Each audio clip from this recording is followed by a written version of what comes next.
Hello and welcome to The Bar is Loaded. I am Chris Howard, and with me I have the honour, nay, the pleasure of having Mr. Jonny Hesketh with me. How are you, sir? Hello, everyone. Thank you very much for having me on, Chris. Always a pleasure, mate. Always a pleasure. Great to see your face, hear your voice. You have been sorely missed. Thank you very much. It's been strange. We started getting to the swing of things and Taylor's together, and then the big disaster of the pandemic type of thing. But we're just waiting on all this to be over. Exactly, mate. Exactly. And fingers crossed it's one of them. It's going to end when it ends, but fingers crossed that's sooner rather than later. But Exactly. what can you do? Can't change it, so you got to live with it, haven't you? Exactly. But hey ho. But in general, sir, how are you? Like, how are you coping with it all? Yeah, very well. I think it's amazing how much you get used to the new way of life type of thing about not being able to go out and not being able to socialise and things like that. I think it's amazing how your mind and body adjusts. And I think when it all does get lifted, it's going to be, will people go back to normal? I think that is the big question type of thing. I've seen a lot of, funny things on Twitter and Facebook about all the gym heads running back to gym type of thing and, alcoholics running back to bar and all things like that. So I think it'd be interesting what people use as their escape type of thing and they just run back to type of thing. Yeah, I think that's going to be the big thing. I think no one's lives are going to really be the same after this because a lot of people have adapted to it, like you say. Like fucking, I'm walking. I don't know why that's occurred. Like I'm leaving the house more than I did because I can and I have to. It's mad. And like people are working from home now and realizing that you can do most of your work from home. So I think after this, I think a lot of people's lives are going to change, arguably for the better, if anything. We become more sociable. We talk more to our friends and family on things like this, Zoom, for example. So yeah, I think it's going to change a lot of people's lives for the better, to be fair. But it's just a Yeah, shame and it took a pandemic to cause that. exactly. I think the point that you made on the working life then, I think if leaders of organisations, if they say, my employees have actually worked more productive Yeah, at home, I don't think I need an office anymore. I don't think I need to pay £10,000 a month or exactly. whatever the cost is. And I think, I don't know about you, but working from home, it's, you've got your kitchen there, you can enjoy, home cooked meals, you can improve your cooking skills, and you're in the comfort of your own home. I think it's obviously subjective to every different person, but I think for a lot of people, they might, prefer to work from home. And if they can prove that they work more productive and work better type of thing than leaders of organizations and businesses, it's a no-brainer in my opinion.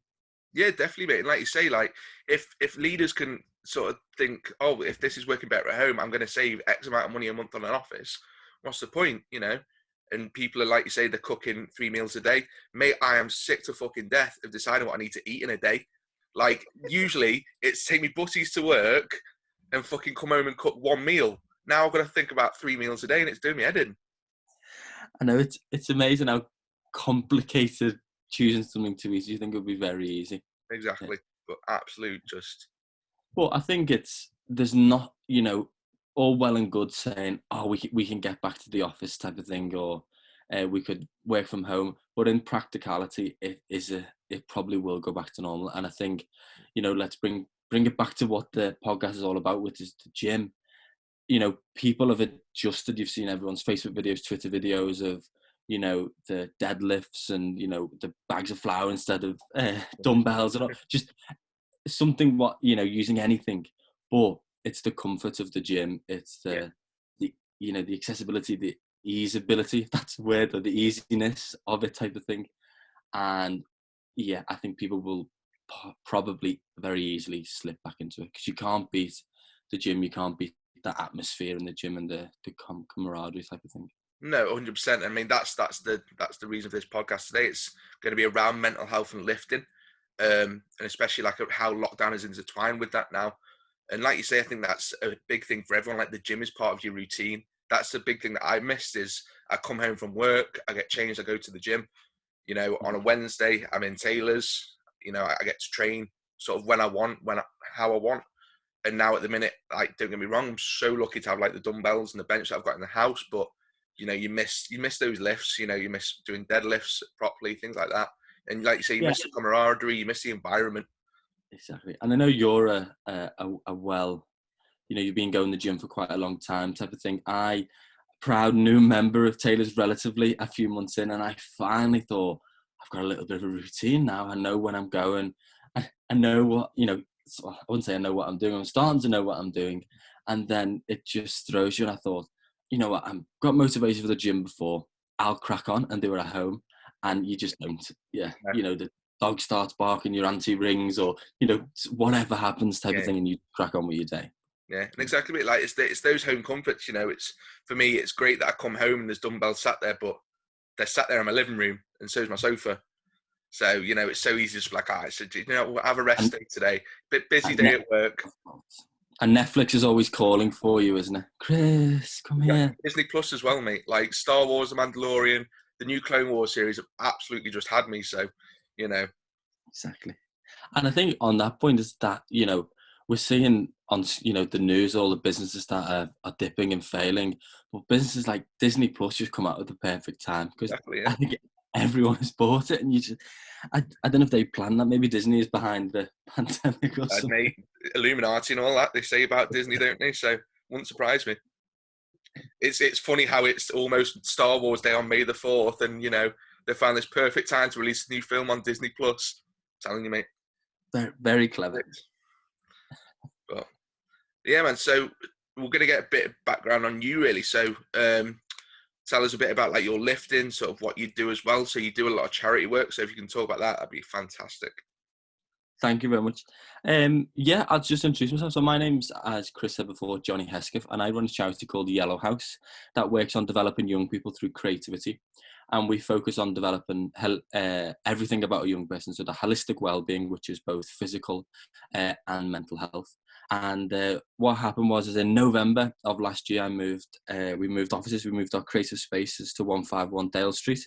And when I was parking my car, I noticed that there was a gym called Taylor's, and I was parking outside, and I was in another gym in North Liverpool, and I signed up on a January deal that January, so that's January to November. I had an 11-month subscription.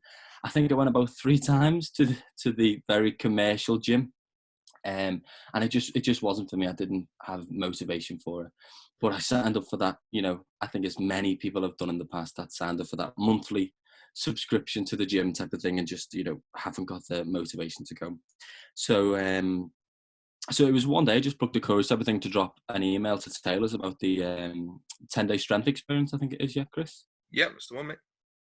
And then I met Chris Howard, the presenter of the podcast, in my first session, and I went along with my friend Viv, and it was, if anyone's listener hasn't been to Taylor's, it's a real intimate gym in the most positive sense. It's a real, I know it's a bit gooey saying it has a family feel to it, but it does. It really has a close-knit feel to it.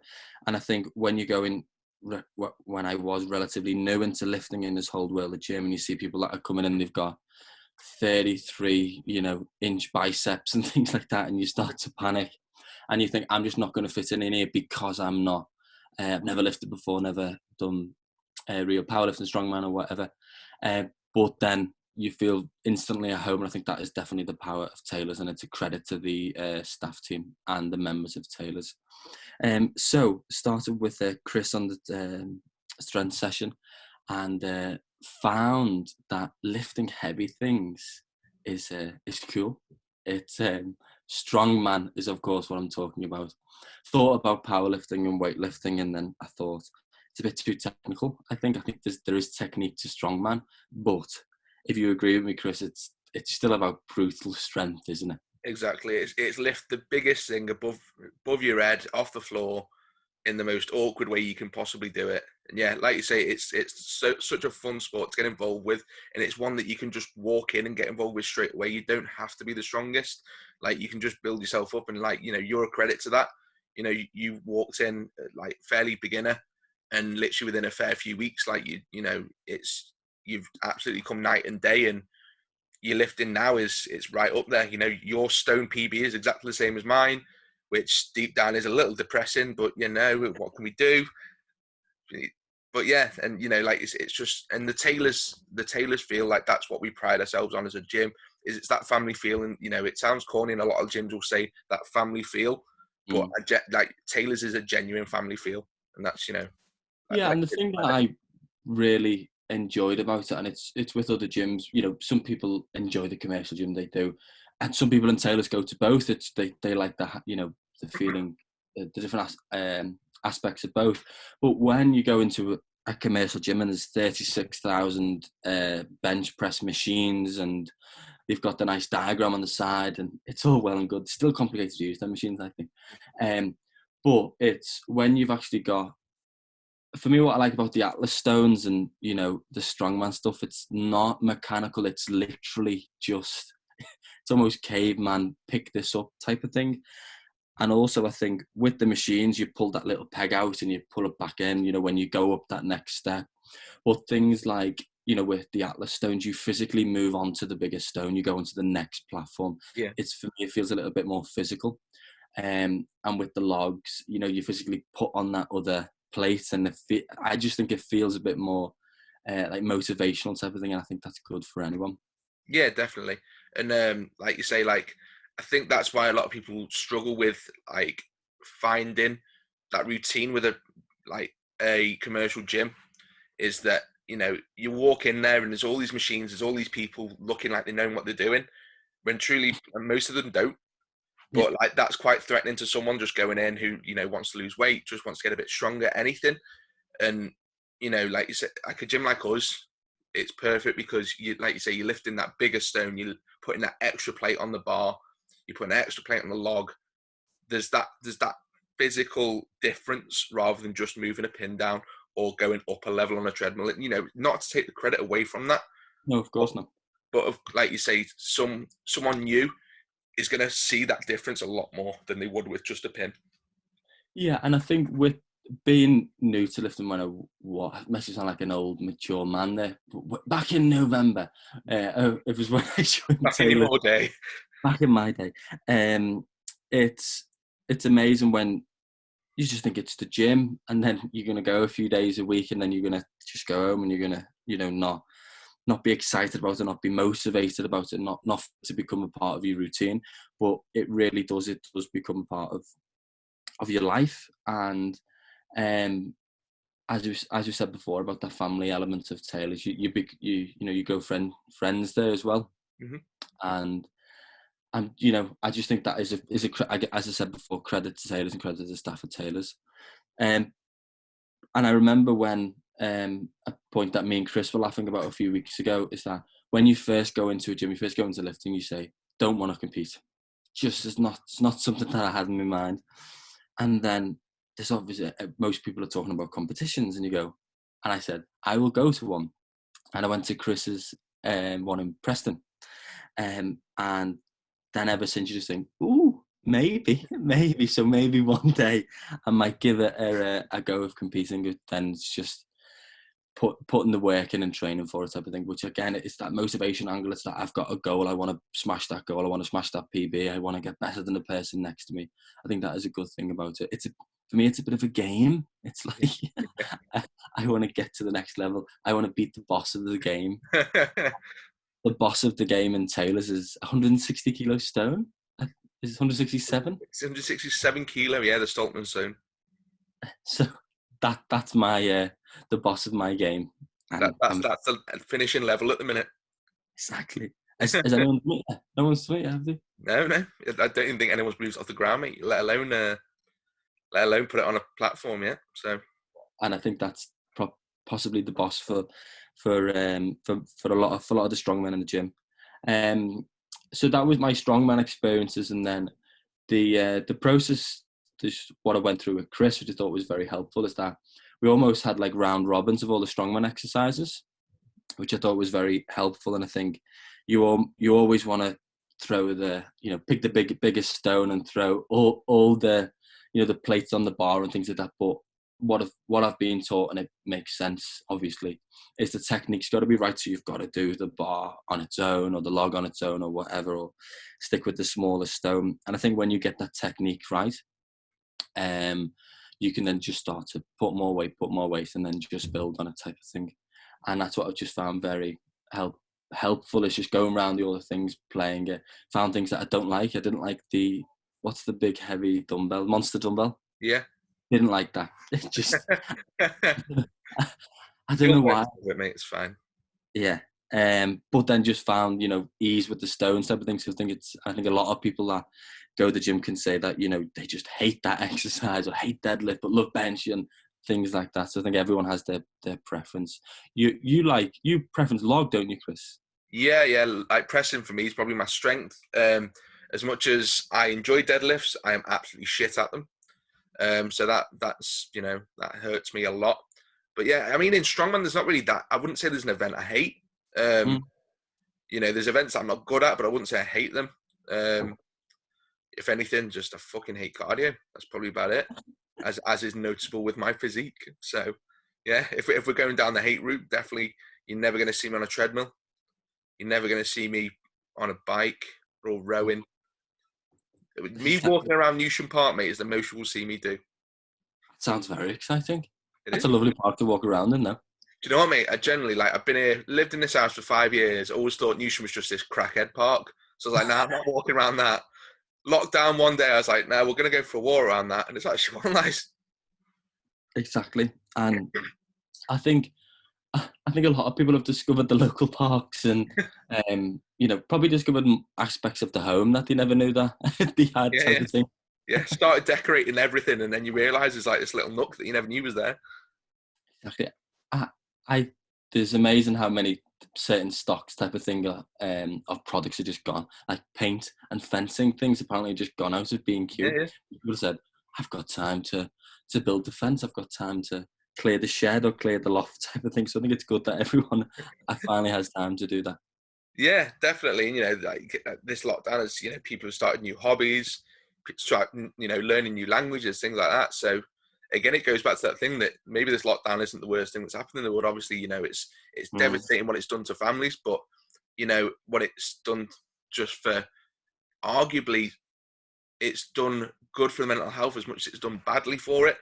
The people that have really adapted well to it, if anything, it's benefited their mental health, but it's you've got to look at the flip side as well, that it's really affected some people's mental health badly. You look at people that are sat in their houses alone and can't leave. You've got to think that definitely.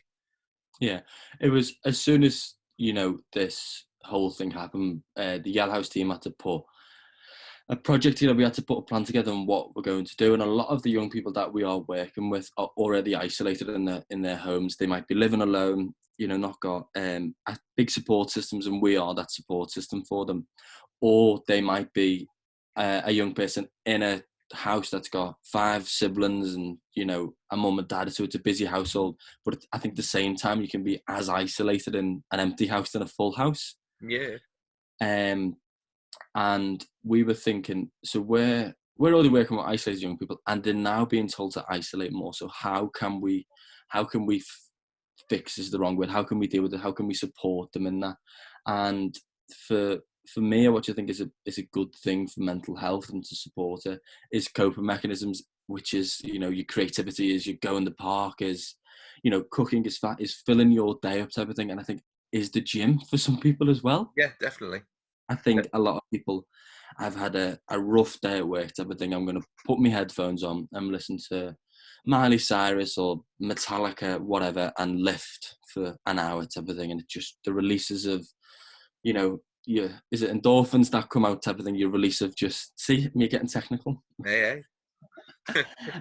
It's your release of emotion that come out, I think helps a lot of people. yeah, But I think everyone now is, okay, I'll learn a new language, I'll take up photography, I'll do this, X, Y, and Z. I think it's post-COVID what will be where the mental health will come out. I think it will be, so let's say tomorrow the world is back to normal. Everyone goes back to work. It'll be people that can't adjust to daily life again, type yeah, of thing. Who, there's mental health conditions such as autism and things like that, where it's all about a routine. It is all about, yeah, I know exactly what I'm doing throughout my day, and if it gets shook, it shakes them. We had, as I said before, we focus on creativity in Yellow House, so we've been doing a lot of creative exercises, from poetry to creative writing to debating to everything that just to create your mind, get your mind flowing. And it was not a young lad, an old lad, Mark's 30. He created a poem about COVID, and he's got autism, and he said, I live by a routine. I have that kind of system, and now everyone's just shook. Maybe they know how I feel, which I Yeah, thought was a very powerful comment. I thought it's very interesting because, you know, everyone is going, I can't go out the shop to get me, you know, me pink gin, or I can't go to the pub to get my, you know, whatever. And I think we need to remember people are dealing with this every day, yeah, and we've got to all stick together on this. yeah, 100%. And you know, this, you know, this has shown that like a lot of communities are coming together a lot better than they did before. And like you say, it's such a powerful thing to that. Yeah, you know, we now are starting to feel the same as people, you know, with autism feel. You know, our routine has been shook, and that's affecting a lot of people, and that's people with autism every day.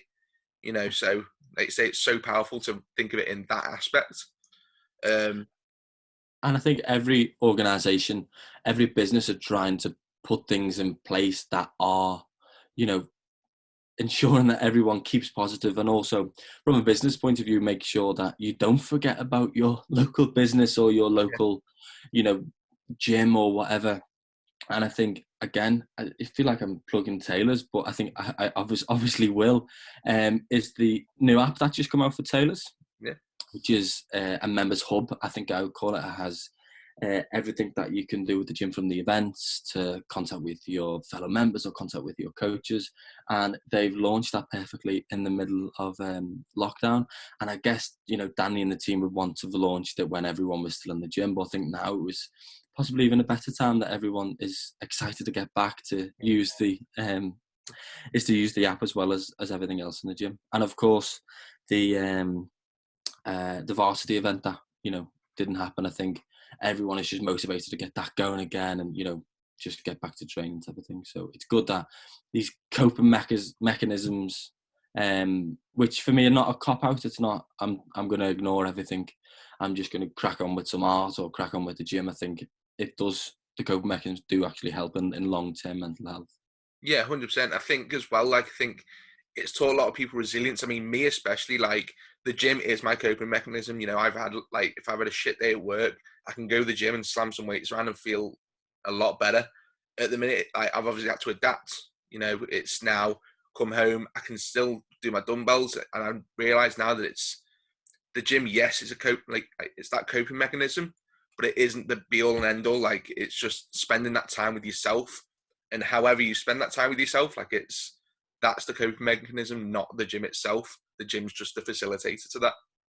The one thing that I was thinking to myself when you sent the topic over mental health and the gym and thinking about mental health in sport is that I think type of personalities and type of people that how they deal with mental health is team sports or like singular sports, whatever you'd call it, solo sports. And I thought to myself, well, obviously the powerlifting, weightlifting, and strongman, they're all solo sports because you don't throw the Atlas stone over a fence and then it comes back to you or whatever. Um, but there is elements of powerlifting, strongman that are a team sport, and there's, you know, everyone pushes each other to get the next PB, and you're always noticing, as I said, with them PBs, you're always noticing what other people are doing. You're Yeah. always trying to beat the next person. So what would you say, do you think the strongman and the weightlifting, powerlifting are solo sports or team sports type of thing? Because I think it's so Yeah. different with your mental health, because at one point you could come in the gym to be on your own and be with your own thoughts type of thing. But on the other hand, you can then talk with your friends and in the gym. I mean, I think it is one of them. I think it's a solo sport purely and simply, but there's that community aspect. I wouldn't say it's a team aspect; it's community. That's a good So, point. especially in like the strongman world, you know half the people you're competing against before you compete against them because you competed against them 5 times before. So, you know, there's that community aspect, and you know, you get friends with them. So, you know, and you'll push each other in a competition. You know, you'll push each other through training. You see some like your mate's video on Instagram, you're like, oh, that's fucking sick. That well done. Mm. But in deep down, you'll be thinking, fuck me, I need to beat that. It's the same Exactly. in the gym. It's the same with powerlifting. You know, it's that individual sport. You're always trying to beat yourself, but at the same time, it's always nice to be someone else. Yeah, of course. And there's, I think, having competition is what motivates everyone. I think it's you know, you get that, you get a little bit angry, like a bit aggy type of thing if someone beats your record, but you just, then it's motivation to go on to the next one. You don't hurt them or anything like that. You just, as I said, it just motivates you. Yeah, definitely. I mean, you hurt people doing your jiu-jitsu on a Saturday with the Jonny special super move. Yeah. So I come into a session of a Saturday. I think it was like a morning, afternoon type of thing, to do my own session, and then seeing that there was a jiu-jitsu session on, and a slight fan of mixed martial arts, like UFC, things like that. And I thought that looks cool, and I don't ask me why I thought I would, as no one who's ever done any mixed martial arts or jiu-jitsu or whatever. Went over to Danny Taylor, black belt in jiu-jitsu. The the uh, the leader of the session is running his session, and put my fist up and go, "Let's go, Danny," and expected him to laugh it up type of thing. But he said, "We'll jump on the mat then. Take your shoes off." And I think you part shit yourself. Part sparked an interest, and then we started grappling and doing some groundwork. And then I found myself, I think it's full guard position on top, and Danny was just defending himself, and I didn't really know what to do. So I thought, strong man, brute strength, pick him up, and slam him. And I think that was christened as the Jonny special type of thing, because you just so full guard position, pick your opponent up and slam them. It does have its negatives to it. It does have its drawbacks. You get tired very quickly, and then that is an opportunity for your opponent to put you in a submission or reverse you type of thing. So it's not the best, but it's mine. It's my move type of thing. So I'm proud of it. Yeah, I mean, we do our strongman session on a Saturday as well. And if we hear a big slam in the background, we're pretty certain that it's you slamming someone. Exactly. And again, that's something that is, recently got into, is a jiu-jitsu type of thing. It's, again, something I never thought I'd get into. I never, ever thought I'd get into strongman. I am 6'3" and a big lad type of thing. So I think strongman, to a certain extent, suits me type of thing, as well as rugby did when I played rugby. You just, there's certain sports that are just suited to big people and strong people. But I didn't think jiu-jitsu was that, and then when I tried it, and you start get the discipline angle of it I think it's really interesting. There's not many. I've not been in a sport that was that disciplined, and that respect element of it. I think that something intriguing. But I did invite my partner Veronica over to it, and as we were not sparring but practicing jabs and hooks, and then we thought we would get into it, and I punched my partner in the face. And Veronica is, I think she weighs about 50 kilos and is literally half the size of me, and I just jabbed her in the face because you just get too excited. And so that was fun when we got home, and we you definitely got jabbed back, didn't you? Exactly, in the dugout. See, that's 100% the story I was hoping was going to come up with the jiu-jitsu, was the time that you punched Veronica in the face. Just in the face, not even, it wasn't even blended in any way. It was just a jab in the face. It was a lip. It's just, it felt so bad afterwards. I made it bad as well. I just felt so bad. Oh, no. But is she going to come back there? That's the big thing. When all this is over, is she going to come and train jiu-jitsu again? I think she will, yeah, because I think it was Danny also marked it as a self-defense thing as well, and it's something that she was interested in. I think everyone wants to be prepared for that situation if that ever did happen, if you were ever attacked on the street, and I think as many probably young women think they want to protect themselves. So I think that was one angle that she went into it, and we also had fun. And I think with the strongman is that when you pick that next stone up, the pleasure that you feel, all the emotions that you rush, it really, really does pick up your day. A little joke there, pick up your day. And I think with jiu-jitsu, it's when when Danny would say, well, that's a good jab, that's a good hook, that's when when you pass that goal type of thing, I think goal setting and goal smashing is a really positive thing in any way, any form of life type of thing. If it's your gym, if it's work or whatever, and I think that's what the gym is obviously solely created around, is smashing that next goal, and it really does bring up your mental health. It really does. Yeah. Positive. So I think Veronica will come back because we enjoy smashing them goals together.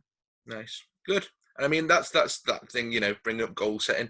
That's probably the most important thing, I believe, is if you're goalless, then it's going to be so hard to lose motivation and get downhearted by things. But if you've got that goal there, it's something to keep chasing.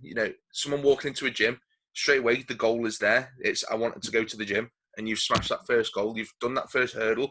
And I think that's a very underappreciated hurdle, that Yeah, people think that, oh, I've signed up for a gym, or I've got to go now. But like, you've already hit that first hurdle. You've signed up for the gym. The next stage is walking through the door of the gym. The next stage then is doing a session. And, take it step by step. It doesn't have to be this one big goal of, I want to lose God yeah, knows how many pounds. and I think we were going to talk about gym, sport, and mental health. We had to bring this, body image up, and that I think we could talk about that for an hour on its own. But I think a lot of people go to the gym to look better. And to go down a dress size, or go down a jean size, or get a girlfriend, get a boyfriend, get whatever. And I think if you're goal setting to that extent, I don't think that is the best way to go forward. I think if I went to gym to look better, to get stronger, to be more toned, but instead of saying I want to get to 67 kilos by next week, or I want to myself feel like I look better within a month or whatever, you go, I want to lift 10 kilos more on the log next week. I want to, lift the 50 kilo stone next week. And I think if you goal set in that sense, which is not damaging to your, to your insecurities, that obviously alongside as you're getting to that next log or that next atlas stone, you are going to be getting toned, you are going to be losing weight. Exactly. And I think if you can do it in that way, because it's I think the insecurities that are inside of a gym are probably it's probably heavier than any of the weights there type of thing. Yeah, definitely. 100%. And like you say, I think, if you go in with that goal of that, extra 10 kilos a week or whatever it is, it's not, that's making you feel better. And in the long run, if you feel better, that body image and that insecurity is going to lift anyway, because you feel better. You're going to feel more confident in the body that you're in. And I think that's another great thing with, that's something we're massive within tailors is, it's how you feel. It's not how you look. No one cares deep down, if you meet, like say you want to get a girlfriend, get a boyfriend, if they don't appreciate you for you and appreciate you purely on looks, then is that who you want to be with anyway? Fair comment. I think for insecurities of body image, when you do go into a gym though and you see, the ripped people, and you just think, when you see Staples take that top off, you just think, what is my fucking life? I remember, I think we were in a session together when Danny come in, and I was just like looking at him. I thought, it's weird that just, like, looking over at Danny, but I think I confronted him, sounds aggressive, but just talked to him type of thing, and said, I just want to say, like, I've never seen anyone as ripped as you type of thing. And he was just like, thanks. And, it's very dry. And, yeah, it really made me laugh. And I think, I guess everyone wants to be like that type of thing, so it's an element of motivation as well. Yeah, definitely. Yeah, I mean, like, I'm happy being the size that I am, but I look at Staples and just think, Yeah, you fucking bastard. yeah. Like, Your body, I've listened to your last podcast, your body changed a lot, didn't you? Because you put the 10-year pro back on, didn't you? yeah. So like, my body's changed massively. Like from through school playing football, rugby, to then like leaving school and hitting the gym hard and being arguably, probably a little more chunky than the Staples, but at least having a six pack. To then I didn't go to the gym for years, and then like got back into it and just thought, you know what, like embrace the fact that I'm quite a broad, like built person anyway. So, I look at pictures of me when I was that ripped person, I think about 80 kilos, to now sitting about 110, 115. So, Mm. like you say, it's situational, I think, as well, more than anything. If you, Exactly. And as I said before, I'm 6'2" or 6'3", something like that. But always wasn't. And I think it was year 9 or year 10. So what was that? 13, 14 type of thing. I just shot up. And what was the best news in the world is that my weight didn't change when I shot up. So I went from, someone that would say like 5 foot type of thing with the belly, to then someone with 6 foot, and it kind of like grew up with me. Just thought it was fantastic. But you're always, looking to get rid of that belly type of thing, and it is a motivation thing for me. But I think it's with the different body types, and if you're taller, you look slimmer, yeah, and if you're endomorph, mesomorph, and all things like that, it's just a different body types. And I think people, as you said, if your knowledge of that's your body, that is, you are broader, you are taller, you are whatever, and then you become possibly more healthy and more happy in your life. yeah. Yeah. I think that's a great thing with the gym as well. Like it's that self-education. Like, the more you get into it, the more you'll want to learn about it, and you'll learn that, like, this is my body type and that's that. You'll deal with the cards that you've got, sort of thing. Yeah. And I think that's a lot what a lot of people will learn through the gym. It's great to see, when you see someone finally accept that that's just your body shape. That's what it is. And then you see that flicking confidence. You see all that come back, and it's good, really good to see. And it's nice to see that journey as well with people. You'll see someone that walks in the gym, and they're like, oh, I want to get ripped, and then a few months later they're like, oh, you know what, I just want to get a bit stronger. And it's seeing Exactly. that, it makes you feel good as well. And being a coach, I think I possibly would have said the same thing to you in our first session, but I guess one of your first questions as a coach is, why do you want to be at the gym? And I guess you always get that answer, I want to lose weight, I want to, get ripped. As you said, you always get that initial response, and then putting the plan together to work towards it. Yeah, definitely. That's always going to be the first question, is like, why are you here? And once you see that, then you think, okay, that's always going to be there. That is fine. But then you just do a session as normal, like we did with you. We just tried everything, and you find out yourself that you soon find out that your mindset changes within that. The Yeah. second you just find that love for training, your goal will change. It might change, it might not, but a lot of the time it'll be right. Okay, now I just want to get a bit stronger, now. Or my first goal might not have been realistic, so now I know that this goal is realistic, so I'll achieve that instead. And it's Yeah, and we both joke around about the 167 kilo stone type of thing, and that's not a goal for me. It isn't, because I know that I'm a long way off that.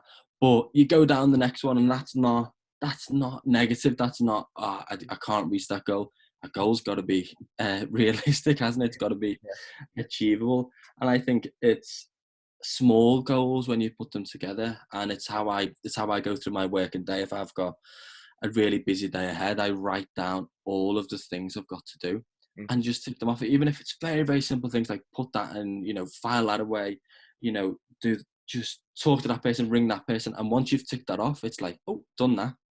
I've got 100 things to do, but now I've only got 99. Bang. And you just crack through it. And I think that's how I work. And I think it's, advice to anyone that, maybe is feeling like the day's a little bit too long and a bit too busy. If you just write it down, and that physical feeling of ticking it off, or notes on your phone, the little tick thing you can do, yeah, just physically, getting through, I think is very positive. Another thing I wanted to mention, which I think, when anyone agree with me, when you get into the gym world, you get into the strongman world, is social media. And I think in my Instagram or whatever, I didn't follow many gym heads. I think that's a derogatory term, actually. People that go to the gym, gym. um, gym, um, gym enthusiasts, and then when you start following friends, some people, then that's all that's on your social media. Yeah, gym photos, which I think is interesting. And also what I think is very good for people, and I'd like to do it one day, is that before and after photo. Mhm. And I think it's on all the marketing for PTs and coaches. I've got someone from point A to point B, and I think when you can create that yourself, I think it's a big motivator and a big positive thing for your mental health. Yeah, definitely. I mean, it's even something that I still do now. Like if I'm like doing prep for a comp, like I'll still take like pictures before and after. It's obviously for me, I'm not doing bodybuilding, so my body really shouldn't matter. But it's just nice, like you say, just to see, oh, look, like I've got a bit bigger there. I've done this, that, and the other. That's clearly my training's working. So it gives me that. It's strange that I kind of use body image to build my confidence for a competition that's got nothing to do with body image. But Yeah, like it's mad how people's personalities, like everyone's different. So my prep for a comp is different to other people's. My motivations are different to other people's motivations, and that's the beauty of it all. yeah, and I think me and you are not coming across, but like we're Arnold Schwarzenegger type of thing, and saying we're all the perfect bodybuilder. But we're just talking about what coping mechanisms that we've had, and as you said, it's just so different to everyone else, and it's very very easy for us to say, well, just put your phone down, just don't look at Instagram to look at all the other people that are making you insecure. But for people that are, I think it's just very important to talk to people about it. It's very important to if you are, you are joining the gym, are you that person that comes in and out and just cracks them with, just goes and does your session and go out? But there are other people that might be dealing with the exact same thing that you are, and you start to talk to them. Yeah. Start to talk to possibly older people. The concept that we have in Yellow House is multi-generational type of thing, that there's nothing that would have not happened to anyone that didn't happen to anyone else type of thing. That was a complicated line. Yeah, and it's when you do start to talk to someone, maybe has went exactly the same thing as you possibly before thought, no one in the world has ever thought about that. Yeah. But when you do start to talk to people about it, it does get better. You do start to learn coping mechanisms, how to deal with it. Yeah, definitely. And like those coping mechanisms are so important. And it's a smaller world than you think. You know, you saying whatever you're thinking, someone has thought it before. You will always find someone to talk to that has experienced the same thing as you, has felt the same thing as you. And I think that's a big thing as well that this pandemic has taught people is to talk more. And Mm, that's, I think, is it ITV, they've got that let's talk yeah. thing going on at the minute, and that's the most powerful thing. You're not alone in this. Yeah, If and I think there will be, and we see it on a daily basis with our young people, a lot of parents, grandparents, carers, guardians, that whole, the whole group of people type of thing that are looking after young people, is that my kid's always on the phone. They're always on Facebook or Twitter or whatever. And the classic gamer that sits in their bed and just talks to their friends. I think if you're on Facebook or Twitter talking to people yeah, for till 3 o'clock in the morning type of thing, it's much better than crying yourself to sleep or whatever. There's a lot of people that do tend to find the friends that they text all night. And you know what? It might be talking about the Teletubbies or the new Assassin's Creed or whatever. I just think communication is very positive, and when them friendships do build, you talk about Teletubbies for 90% of the time, but usually for 10% of the time, you are there to support each other. You do say to your friend that you might talk about powerlifting for 90% of the time, but you might say, you know what, today I'm not feeling the best. And again, 9 times out of 10, that other person is not going to go, okay, thanks for telling me that. See you later. They're going to say, what's up? And usually you just need to vent. Just everyone needs to vent every now and again. Just let it all out. yeah, 100%. Yeah, Uh, other thing I wanted to ask about, I know that Taylor's obviously has systems in place to support people's mental health. I've seen mental health muscle the logo knocked about the gym a few times. What yeah. is that? So Mental Health Muscle is an organisation. It's exactly what it is. They deal with mental health and fitness, run by Aaron. We've had a seminar with him before, and just talks about everything. And one of his things, funnily enough, I was going to bring up was about social media.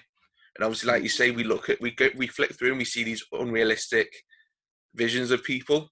And one of his big things that he said was, if that person isn't benefiting you, unfollow them.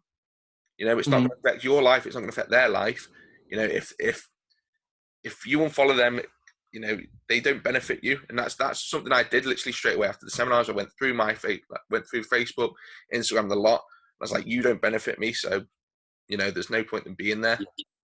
Which I think was a very powerful image, and also on there you go, there it is. Exactly. Little plug there.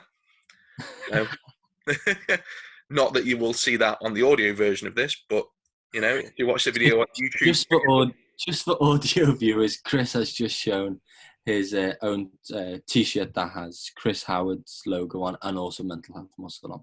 So plug them both. Nice one for that, mate. Thank you. Yeah, man. So, is there anything that you want to add, or?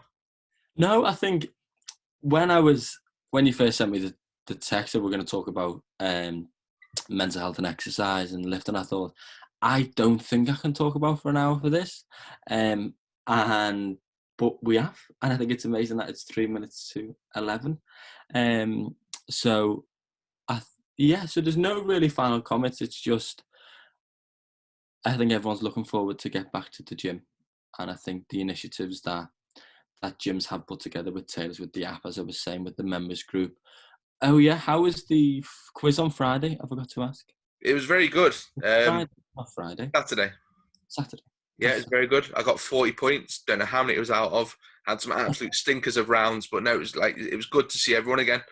And I think, like you say, it's brought everyone closer. I think, if anything, because we can do things like Zoom now, which we've always been able to do, but it's took a pandemic for people to actually do these sessions, which is just mad.